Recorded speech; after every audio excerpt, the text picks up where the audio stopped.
Year 5 and 6, Miss Stewart here. For your writing task today in English, I'd like you to write an alternative ending to The Juniper Tree by the Brothers Grimm. In the original ending, the wife gets killed by the millstone landing on her head and crushing her to death.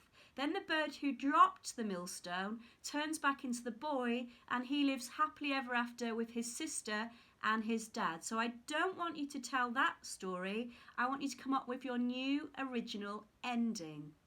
By now you should have planned what you want to write for your ending. In my plan, I decided the wife would live and she would kill the husband by poisoning him. So I'm going to have a go at writing the beginning of the ending of my alternative story. So this is mine.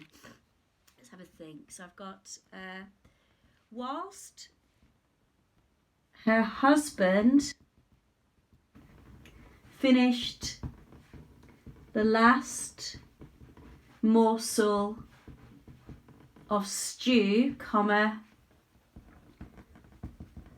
a wicked idea spread through the woman's ice cold heart. For she had, let's say, pure poison in her mind. So I'm going to read through what I've written. If I'm happy with it, I'm going to continue. If not, I'll make some changes. So I've got, whilst her husband finished the last morsel of stew, a wicked idea spread through the woman's ice-cold heart, for she had pure poison in her mind. I'm happy with that, so I'm going to continue. She'd decided to dispose of her husband and reap the reward of his inheritance. And I think because that sentence is quite shocking, I'm going to put an exclamation mark there. And now I feel that my ending needs some speech. So I'm going to have the wife speaking, and she's going to act quite kind, I think, in the language that she's using towards her husband. So I've got, husband dear, you must be so tired after your long and arduous journey. Why don't you rest for a while? I'm going to add a question mark there, and I'm going to close my speech by using inverted commas. So there, the wife comes across as quite caring, but we as the reader know that she's not, and she's planning on killing her husband. Then I'm going to have the husband replying on a new line. Again, I'm going to use inverted commas, and he's going to obviously be still trusting of his wife. He's going to put, you are quite right.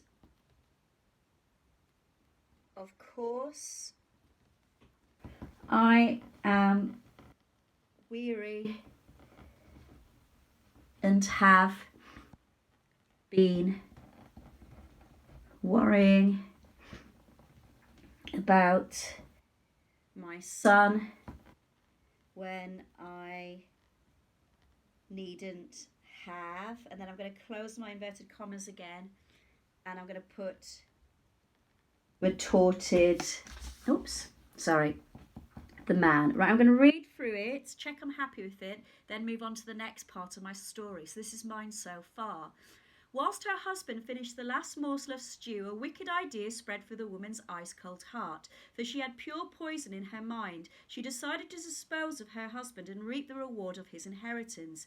Husband dear, you must be so tired after your long and arduous journey. Why don't you rest for a while? You are quite right, of course. I am weary and have been worrying about my son when I needn't have, retorted the man.